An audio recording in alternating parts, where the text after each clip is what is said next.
আসসালামু আলাইকুম, welcome to tasty cooking by Twinkie. আচ্ছা, এমন যদি হয় আমরা বার্গার খাবো কিন্তু বার্গারের ক্যালোরি অনেক কম থাকবে, আমি এমনই একটা হাই প্রোটিন বার্গারের রেসিপি আপনাদের সাথে শেয়ার করছি। প্রথমে আমি চিকেন নিয়েছি এবং মুগ ডাল ভিজিয়ে নিয়েছিলাম। আমি সবগুলো একসাথে ব্লেন্ড করে নিয়েছি এবং সাথে কাঁচা মরিচও ব্লেন্ড করে নিয়েছি। তারপর এখানে দিয়ে দিচ্ছি আমি গাজর কুচি, সয়া সস, গোলমরিচ গুঁড়ো, একটা ডিম, লবণ, সামান্য পরিমাণে আদা রসুন বাটা ও অল্প একটু ধনিয়া ও জিরে গুঁড়ো। তারপর আমি সবগুলো একসাথে ভালো করে মিক্স করে নিচ্ছি। আর এটা একটু টাইট থাকার জন্য আমি অল্প পরিমাণে ব্রেড ক্রাম্ব ইউজ করেছি।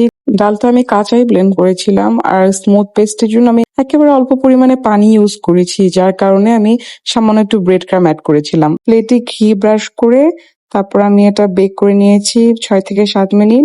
তারপর নামিয়ে নিয়ে প্যানের মধ্যে হালকা একটু ঘি ব্রাশ করে আমি এখানে ভেজে নিয়েছি যেন দুই পাশটাই একটু লালচে লালচে ভাব আসে। এখানে আমি ঢাকায় পনিরটা ইউজ করেছি। পনির দিয়ে আমি আবার একটু মেল্ট করার জন্য ওভেনে 1 মিনিটের জন্য দিয়ে দিব। তারপর সিদ্ধ ডিম, টক দই দিয়ে আমি একটা সসের মতন বানিয়েছি। যেহেতু বলেছি আমি এটা হেলদি বার্গার হবে, তাই এখানে কোনো ধরনের মেয়োনেজ ইউজ করিনি আমি। তারপর এখানে বার্গারের শেলটা করেছি আমি বাঁধাকপি দিয়ে।